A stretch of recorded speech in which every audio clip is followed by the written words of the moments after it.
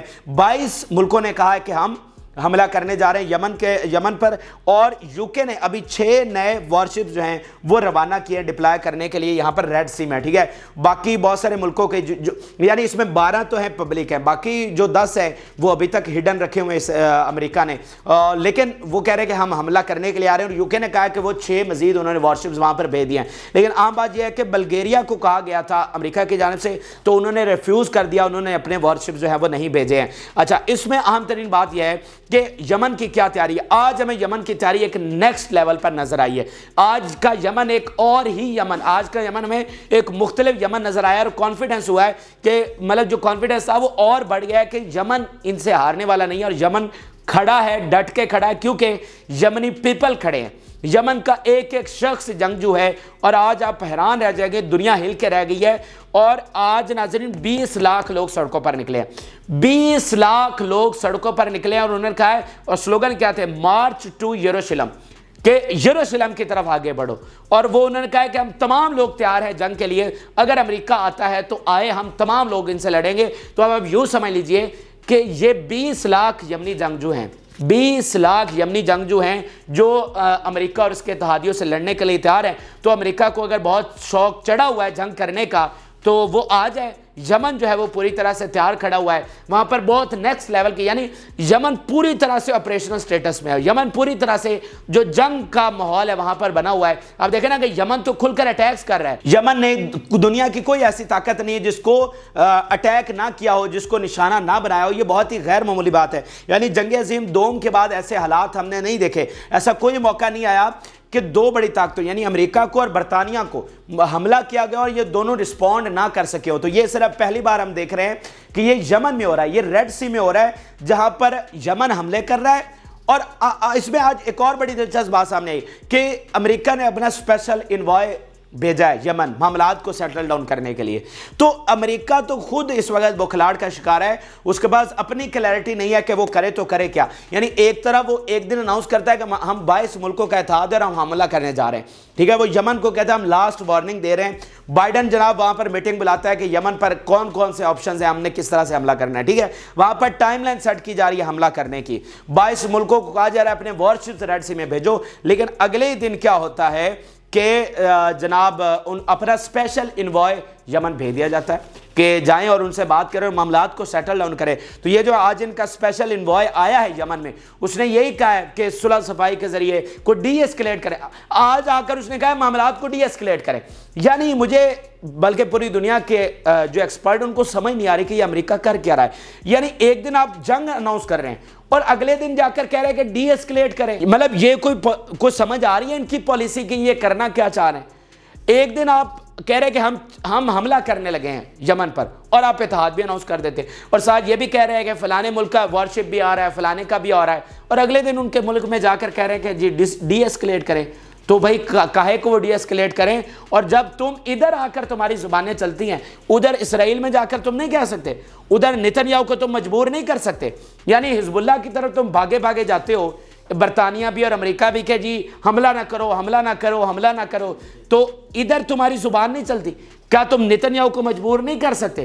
ان کو مجبور نہیں کر سکتے کہ وہ وہاں پر بمباری نہ کریں؟ آج یونیسیف کی رپورٹ آئی ہے کہ بچوں کے لیے ہمارے پاس نیپیز تک نہیں ہے، اتنے زیادہ وہاں پر حالات خراب ہیں، کھانے کو روٹی نہیں ہے، سخت سردیاں، وہاں پر رہنے کو کوئی جگہ نہیں بچی ہوئی۔ اس وقت یو این کی رپورٹ ہے کہ 12 لاکھ سے زیادہ جو وہاں پر غزہ کے لوگ ہیں وہ قحط کو فیس کر رہے ہیں، وہاں پر بالکل قحط والا ماحول ہے۔ تو وہاں پر تمہاری زبانیں نہیں چلتی، وہاں پر تم پریشرائز نہیں کر سکتے، اور ادھر آ کے تمہارا سارا پریشر ادھر ہی چلتا ہے، تمہارا پریشر کوئی ماننے والا نہیں ہے، ٹھیک ہے؟ یمن پیچھے ہٹنے والا نہیں ہے۔ اس نے کہا ہے آنا ہے تو آ جاؤ۔ آپ کو میں بتا رہا ہوں 20 لاکھ لوگ آج نکل آئے۔ یاری اگر حوثی یا ان کی انصار اللہ کی لیڈرشپ بھی اگر فیصلہ کرتی ہے نا پیچھے ہٹنے کا، تو اب وہاں کے لوگ پیچھے ہٹنے والے نہیں ہیں۔ ان سب 20 لاکھ لوگوں نے ہتھیار اٹھا لیے ہیں، انہوں نے کہا آنا ہے تو آ جاؤ، ہم فلسطینیوں سے پیچھے ہٹنے والے نہیں ہیں۔ تو یہ اس وقت وہاں پر حالات جو بنے ہوئے ہیں، اور وہاں حزب اللہ سے لے کر عراق سے لے کر یمن تک بہت نازک صورتحال ہے، اور پورا خطہ کسی بھی وقت ایک بڑی جنگ کی لپیٹ میں آ سکتا ہے۔ یہ اصل حقائق ہیں جو پوری دنیا کا میڈیا رپورٹ کر رہا ہے۔ یہ اہم ترین حقائق آپ کے ساتھ شیئر کیے۔ جن لوگوں نے چینل کو سبسکرائب نہیں کیا ہوا، ان سے ریکویسٹ ہے کہ چینل کو ضرور